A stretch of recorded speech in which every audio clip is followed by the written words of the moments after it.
Hollywood got the cowboy's gun all wrong, and the truth changes everything you thought you knew about the Wild West. In the silver screen version, every cowboy walks through the dust like a legend. Tall, confident, hat tipped low, boots scuffed from the trail, revolver slung low, and ready for the next showdown at high noon. But here's the part the movies never show you. Real cowboys didn't live for gunfights. They lived for survival. The frontier wasn't a backdrop for glory. It was a test of endurance. A harsh, unforgiving world of dust, distance, and danger. Out there, a gun wasn't for show. It was a tool to stay alive. Every holster, every belt, every worn leather strap carried a story. The kind of life a man lived, the miles he rode, and the rough justice that ruled the frontier. Today, we're uncovering 10 authentic ways cowboys actually carried their guns. From forgotten rigs of history to the everyday methods Hollywood never bothered to show. Stick around till the end, because the final truth about how the real West cowboys packed their weapons will forever change the way you picture them. And don't forget to subscribe if you love diving into the real stories of America's frontiers. Number 10. The cross draw, built for riders, not gunslingers. Forget the quick draw duels. The cross draw wasn't made for speed. It was made for the saddle. Cowboys and scouts could spend 12 hours a day on horseback, and a revolver on the strong side would dig painfully into the leg, rub raw, or snag on the saddle horn. So they flipped the setup, holster on the opposite hip, grip facing forward. It looked awkward to city eyes, but it worked perfectly in motion. A rider could reach across his body, draw smoothly with his dominant hand, and fire without twisting or lifting a leg. The gun stayed out of the way of reins, ropes, and clouds of trail dust. Lawmen, teamsters, even male riders favored it, not for style, but for comfort and safety. It was practical, steady, and efficient. Hollywood ignored it because it didn't look dramatic on screen. But out on the range, the cross draw was the quiet mark of experience. The choice of men who knew the saddle better than the saloon. Number 9. The pommel holster, when the horse carried the gun. Before sleek six-shooters became icons, revolvers were massive. The Colt Dragoon, or 1860 Army, weighed over 4 pounds loaded, far too heavy to wear on your hip all day. Cowboys did what they always did. They adapted. They used the pommel holster, leather pouches mounted on the saddle horn. These sturdy holsters kept big revolvers secure, balanced, and ready to draw at a moment's notice. The design came from cavalry use, but working riders quickly made it their own. Some carried twin pommel holsters, one on each side, for perfect balance as their horses thundered across the plains. And when danger came, a stampede, an ambush, or wolves in the night, a cowboy could just lean forward, grab his weapon, and fire without dismounting. The pommel holsters shielded guns from dust, rain, and sweat, protecting the lifeline of every rider. They weren't flashy, but they were real. Proof that in the West, practicality always trumped theatrics. Hollywood rarely shows this setup, and for good reason. It doesn't look cinematic.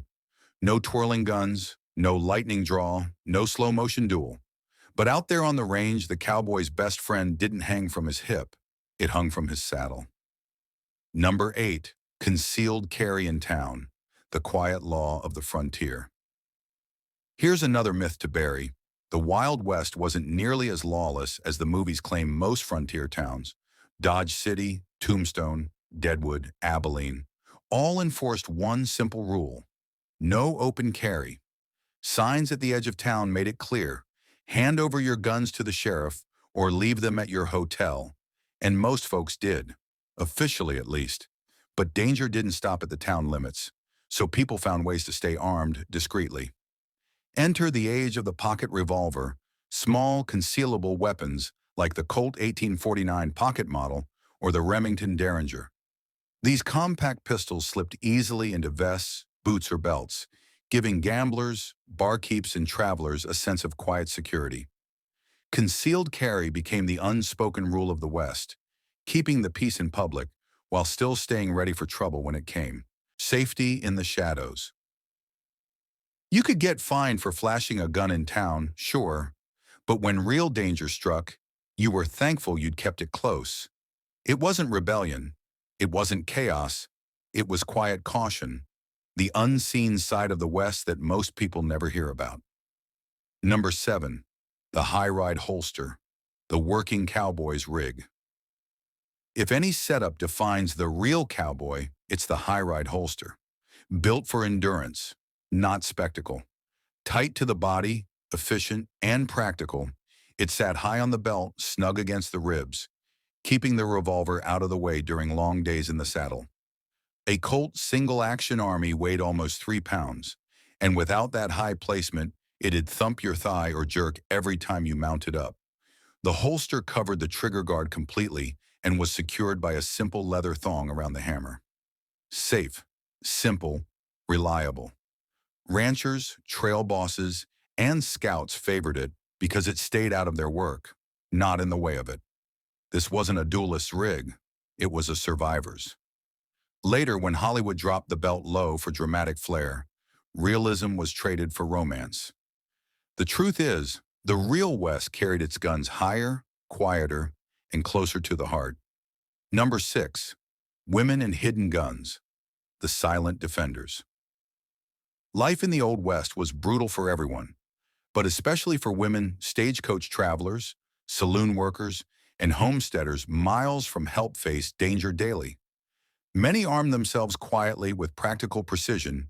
Tiny derringers and small Smith & Wesson revolvers became their constant companions, tucked into corsets, handbags, or hidden folds of skirts. They weren't for show. They were for survival, compact enough for one hand, strong enough to save a life. Women like Poker Alice and Lily Dono kept pistols behind bar counters or secreted in their clothing, ready for the moment charm and civility ran out. These women weren't chasing fame or infamy. They were doing what everyone in the frontier had to do, survive. Denied protection, they created their own. They didn't wait for heroes, they became their own defense. Hollywood may have erased them, but the real frontier was filled with women who refused to be victims, armed, vigilant, and unflinching. Number 5. The Hollywood Rig, a costume that rewrote history.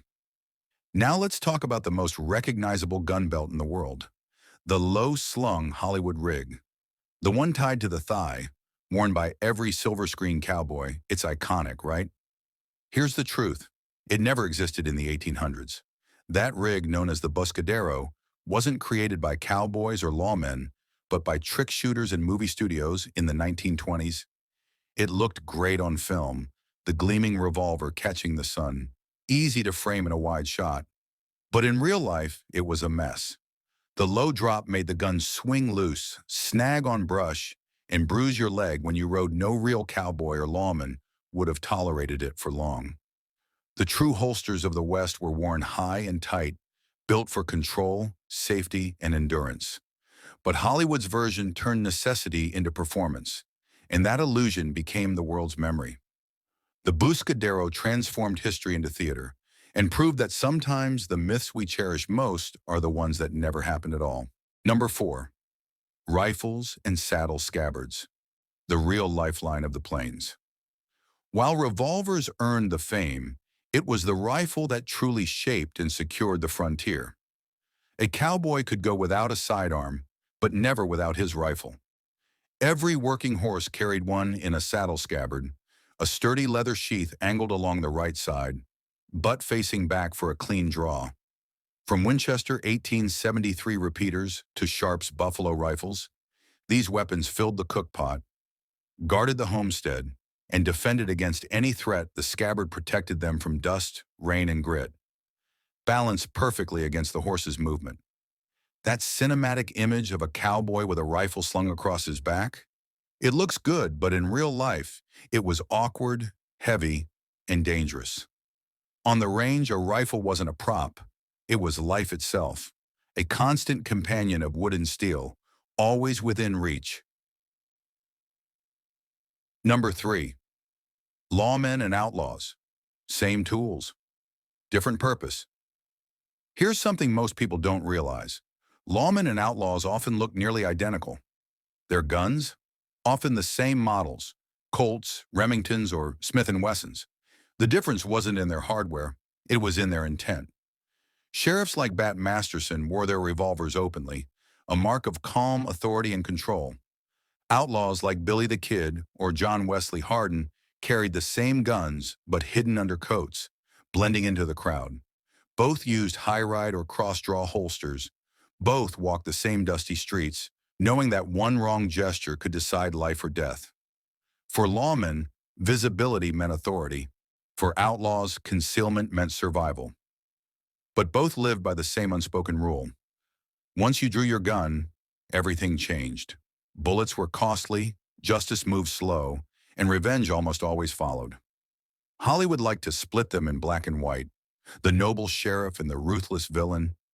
But the real West wasn't that simple. Out there, law and lawlessness often shared the same dust, the same roads, and sometimes the same leather belt. Number 2, the trail carry, the improvised cowboy solution. Not every cowboy had the luxury of a fine holster. Many couldn't afford one at all, so they improvised. The trail carry was born out of necessity, not design.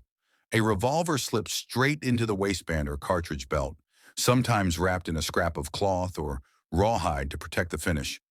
It wasn't fancy, it wasn't fast, but it worked. The weapon stayed close, usually hidden under a coat, easy to reach when needed. Old tintype photos tell the tale. Riders posing without visible holsters, their revolvers tucked neatly into their belts. It was the working man's way, the poor cowboy's rig. Simple, efficient, and reliable for long, lonely miles. If he wasn't expecting trouble, he traveled light. If he was, one reach to the belt was all it took. The trail carry proved one thing. In the West, it wasn't fashion that ruled. It was necessity.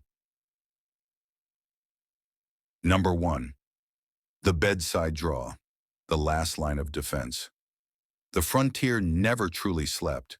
Bandits, drifters, and desperate men prowled through the dark, and that's why many cowboys kept a gun within arm's reach as they rested. They called it the bedside draw, a loaded revolver under the pillow, tucked inside a boot, or wrapped carefully in a blanket. In bunkhouses and hotels, it stayed close, hammer half-cocked, one chamber empty for safety, because in the West, nightfall didn't guarantee peace. Trouble came quietly.